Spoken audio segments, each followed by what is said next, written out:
Good morning दोस्तों, कैसे हैं आप लोग। मैं शिवाशी सुमन, आप देख रहे हैं पीसीएस एकेडमी पटना। हम लोग प्रतियोगिता दर्पण आज पढ़ने वाले हैं। दिसंबर महीना का, नवंबर महीना कंप्लीट हो चुका है, दिसंबर महीना का मैगजीन आ चुका है। हम लोग राष्ट्रीय से शुरू करने वाले हैं। ये राष्ट्रीय का पार्ट 1 है ना। इसमें हम लोग 5 टॉपिक को आज डिस्कशन करेंगे। पहला टॉपिक क्या देखते हैं हम लोग, समलैंगिक विवाहों को कानूनी मान्यता नहीं, सर्वोच्च न्यायालय का फैसला। समलैंगिक विवाह के लिए सुप्रीम कोर्ट में याचिका दर्ज किया गया था कि समलैंगिक विवाह करने का भी अनुमति दिया जाए, यानी कि एक लिंग वाले 2 व्यक्ति विवाह कर सकते हो। सुप्रीम कोर्ट ने याचिका को खारिज कर दिया, यह कहकर खारिज किया कि यह अधिकार देने का, ये कानून बनाने का अधिकार संसद को है, विधानसभा को है, सुप्रीम कोर्ट को नहीं है। इसलिए इनके लिए समलैंगिक विवाह के लिए जो भी कानून बनेगा वो संसद बना सकता है या राज्य विधानसभा बना सकती है ना। तो ये कहकर वो रद्द कर दिया गया। यानी कि देखिए कि सुप्रीम कोर्ट ने तो रद्द किया, लेकिन रद्द किया किस आधार पर रद्द किया कि कानून बनाने का अधिकार किसको है, बनाने का अधिकार या तो संसद को है या फिर विधानसभा को है, राज्य विधानसभा को, ठीक है ना। तब देखना होगा कि संसद और राज्य विधानसभा इनके लिए कानून बनाने के लिए क्या प्रावधान करती है। हाँ, दूसरी बात ये भी है कि सुप्रीम कोर्ट ने यह भी स्पष्ट कर दिया गया कि समलैंगिक के जो जोड़े होंगे वो किसी बच्चे को गोद भी नहीं ले सकते हैं, है ना। बच्चे को गोद भी नहीं ले सकते हैं, यानी कि समलैंगिक जोड़े जो होंगे बच्चे गोद नहीं ले सकते, नहीं ले सकते, ठीक है, क्लियर। बस 2 बातें हैं मेन कि कानून बनाने के अधिकार संसद या विधानसभा को है, और ये लोग अभी जब तक कानून न बन जाए तब तक समलैंगिक जोड़े बच्चे गोद नहीं ले सकते हैं, है ना। इसका मुख्य आधार हो सकता है कि समाज के निर्माण में परिवार का अपना एक महत्व होता है, परिवार के निर्माण में विवाह का अपना एक महत्व होता है। विवाह रूपी संस्था से ही एक स्त्री पुरुष साथ में रहते हैं, सामाजिक मान्यता के अनुरूप संतान उत्पन्न करते हैं, और वही संतान फिर परिवार का निर्माण करता है, और वही परिवार फिर समाज का निर्माण करता है। शायद विवाह रूपी संस्था को ये समलैंगिक विवाह चुनौती दे सकता था, है ना। तो इस आधार पर भी रद्द किया गया होगा। लेकिन एक तरफ मानव का अधिकार है, ह्यूमन राइट है, लोकतंत्र है, एक तरफ समाज का अपना कुछ नियम कानून है ना। समाज के लिए क्या बेनिफिशियल होगा वो भी देखना होगा। तो देखते हैं कि इस पर चर्चा विचार करके संसद और विधानसभा क्या कानून बनाती है। चलिए फिलहाल हम लोग आगे बढ़ते हैं, इसको मिटा देते हैं।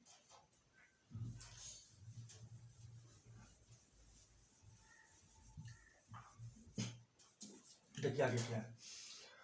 72 वर्ष के पश्चात भारतीय वायुसेना को नया ध्वज मिला, यानी कि 72 वर्ष से वायुसेना को अपना एक नया ध्वज नहीं मिला हुआ था। लेकिन 8 अक्टूबर को अपना 8 अक्टूबर 2023 को इन्हें अपना राष्ट्रीय ध्वज नहीं, अपना ध्वज, वायुसेना का ध्वज मिल गया, है ना। यानी कि 8 अक्टूबर 2023 को वायुसेना को ध्वज मिला।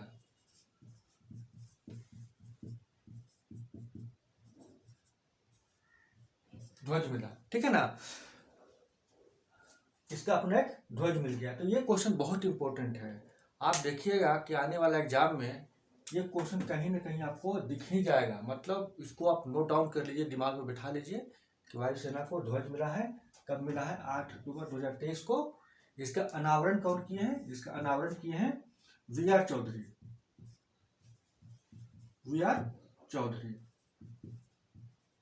कौन है वी.आर. चौधरी? यह चीफ एयर मार्शल है, यानी वायुसेना का अध्यक्ष,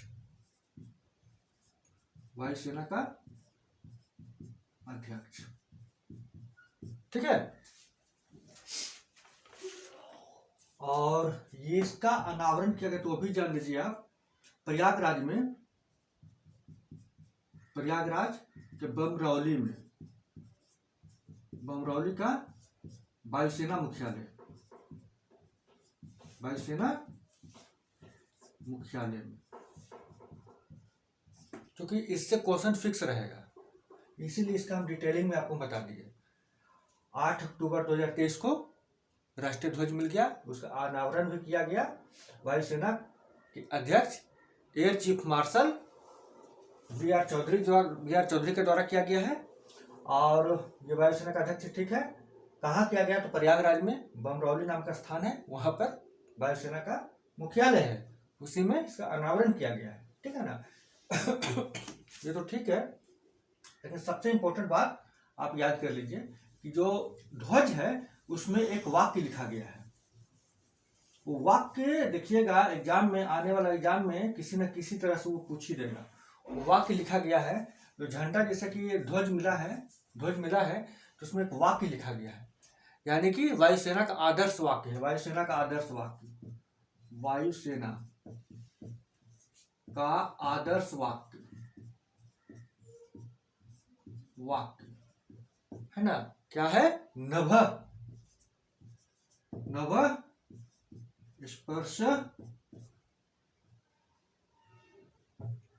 स्पर्श दीप्तम।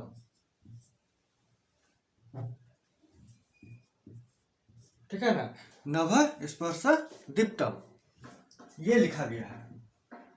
हो सकता है पूछते आपसे कि वायुसेना का जो ध्वज मिला है उसमें क्या आदर्श वाक्य लिखा गया है, 4 दे देगा, उसमें से आप देखिएगा नभः स्पर्श दीप्तम लिखा हुआ है, ध्यान रखिएगा।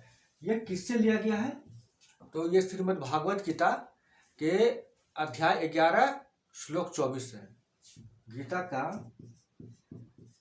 अध्याय 11 का श्लोक 24 यही है, उसमें इसका उल्लेख किया गया है। इसका मतलब क्या होता है? वैभव के साथ आकाश को छुओ, वैभव के साथ, गौरव के साथ आकाश को छुओ।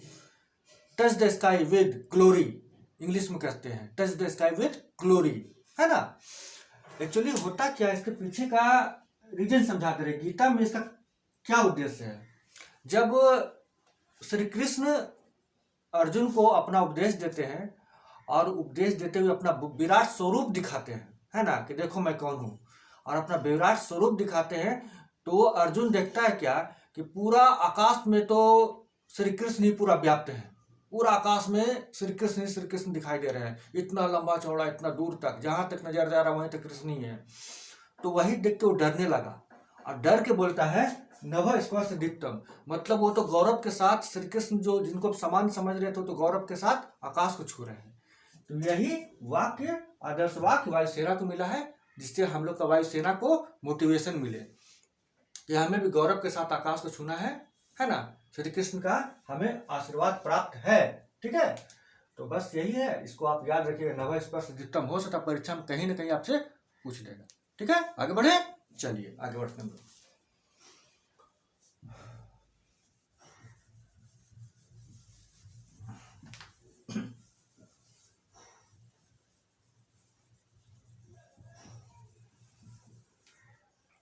चलिए नेक्स्ट क्या है, हम लोग 2 देख चुके हैं, ये देख लीजिए, ये देख लीजिए। नेक्स्ट क्या है?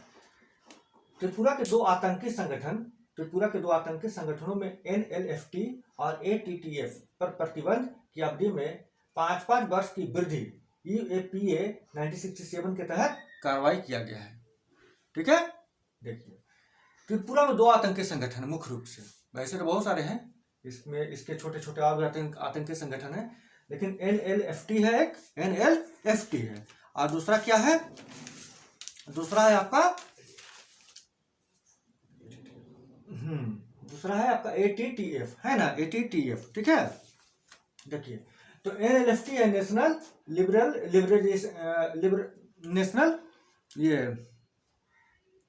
Liberation front of tiger. ठीक है, Tripura, national liberation front of Tripura. ठीक है, national liberation front of Tripura. ठीक है ना, और ATTF का मतलब क्या होता है? All Tripura tiger force, all Tripura tiger force, ठीक है। तो आप फुल फॉर्म याद रखिएगा। और इसके साथ साथ इसको यूएपीए के तहत इस पर कार्रवाई हुआ, यानी कि unlawful activities prevention act. UAPA क्या होता है जान लीजिए। पहले प्रतिबंध किस पे लगा है, तो प्रतिबंध 2 संगठन पे लगा है, NLFT और दूसरा कौन है, ATTF, 2 संगठन है। आरोप क्या है, अलगाववादी गतिविधि,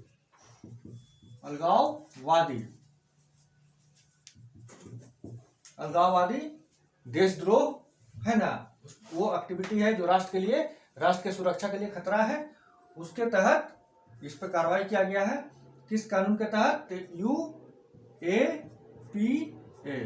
अनलॉफुल एक्टिविटीज प्रिवेंशन एक्ट, ये 1967 में कानून बना था। उसके तहत इस पर प्रतिबंध लगाया गया था। इस पर पहला प्रतिबंध 1997 में लगाया था, तो इसको समय बढ़ाता गया, बढ़ते बढ़ते अभी फिर 5 साल के लिए प्रतिबंध को बढ़ा दिया गया। 5 इयर्स के लिए फिर से प्रतिबंध को बढ़ा दिया गया है गृह मंत्रालय की ओर से। आरोप है कि ये त्रिपुरा को देश से अलग करने के लिए अलगाववादी शक्तियों को मदद करता है और उसके द्वारा देश को वो तोड़ना चाहता है, ये दोनों संगठन है ना। इसीलिए 5 साल के लिए फिर से इस पर बैन लगा दिया गया है और ये 1967 कानून के तहत लगाया गया है, ठीक है, कोई दिक्कत नहीं। चलिए आगे बढ़ते हैं। बिहार में जातिगत जनगणना के आंकड़े जारी। देखिए ये बहुत चर्चा में रहा है, बिहार के परीक्षा में तो खैर आना ही आना है। तो बिहार में जातिगत जनगणना के आंकड़े जारी हो गया है, यानी जनवरी से लेकर आपका जून तक चला, जनगणना चला। और जनगणना के बाद क्या हुआ कि उसका आंकड़ा भी जारी कर दिया गया है। जनवरी से मई तक आपका चला है, इसका सर्वे चला। और सर्वे का रिपोर्ट कब जारी कर दिया गया है, 2 अक्टूबर को, गांधी जयंती को, है ना। यानी सर्वे चला आपका, सर्वे चला यानी जनगणना का सर्वे चला जनवरी से कब तक, मई तक चला, है ना। और रिपोर्ट जारी किया गया कब, जारी 2 अक्टूबर गांधी जयंती के उपलक्ष्य में जारी कर दिया गया, ठीक है। ये डेट याद रखिएगा, 2 अक्टूबर 2023 को जारी किया गया है। इसमें सबसे इंपॉर्टेंट क्या है, कुछ डेटा है, डेटा याद रखिएगा, क्योंकि अब चूंकि जनगणना हुआ है तो पूछ सकता है बिहार का कुल जनसंख्या कितना है ना। तो जनगणना के अनुसार बिहार की कुल जनसंख्या आपका दिखाया है 13,07,25,310 जनगणना, 13,07,25,000 कितना है, 310 है, इतना टोटल जनसंख्या है। जाति, चूंकि जातिगत जनगणना हुआ है इसलिए तो जनसंख्या से भी ज्यादा इंपॉर्टेंट क्या है, कितना जाति है। तो जाति तो पक्का याद रखिएगा, जाति की संख्या। ये क्वेश्चन पूछने का पूरा संभावना है, क्योंकि ये सर्वे ही हुआ क्या, जातिगत। तो दिखाया जाति और उपजाति का संख्या कुल मिला कितना, 217 है। देख लीजिए एक बार, हाँ 215, उसको एकदम याद रखिएगा, है ना। तो जाति और उपजाति की संख्या कितना है, 215, एकदम इसको ध्यान में रखना है, इसको भूलना नहीं है, ठीक है। इसमें आपका ईबीसी का, बीसी का है 27.13%, बीसी 27.13%। मिलाने के लिए हो सकता है दे दे, डेटा एक तरफ दे देगा, एक तरफ जाति दे देगा, मिलाने के लिए दे देगा, क्योंकि जाति का जनगणना हुआ है तो उससे डेटा भी पूछ सकता है। तो डेटा थोड़ा सा ध्यान में रखना है, वैसे हम लिख दे रहे हैं यहाँ पर, है ना, लेकिन इसको तो याद ही रखना है। बीसी 27.13% दिखा रहा है, ईबीसी को 36.1%, 36.1%, है ना, ठीक है। बीसी मतलब बैकवर्ड कास्ट, ईबीसी मतलब एक्सट्रीम बैकवर्ड कास्ट, ठीक है। ईबीसी के बाद आपका आ जाएगा एससी, एससी को दिखा रहा है कितना, SC का 19.65%। उसके बाद है आपका ST का 1.68, ST 1.68। और सामान्य, सामान्य मतलब अनारक्षित जिसको बोलते हैं सामान्य, सामान्य में आ जाएगा आपका 15.52। मोटा मोटी इस डेटा को आप याद रखिएगा, ठीक है। इस डेटा को आप याद रखिएगा। इसमें किस जाति का संख्या सबसे अधिक है, तो यादव का, ये याद रखिएगा। यादव का संख्या सबसे अधिक है, याद रखिएगा इसमें, है ना, जिसमें 14.27 है, 14.27% है। क्लियर, इतना कम से कम याद रखिएगा। सबसे अधिक जाति में है यादव, टोटल जाति ये है, और सबका डेटा इस प्रकार दे दिया गया है। यही है, और कुछ विशेष इसमें नहीं है, ठीक है। आगे बढ़े हम लोग, चलिए आगे बढ़ते हैं।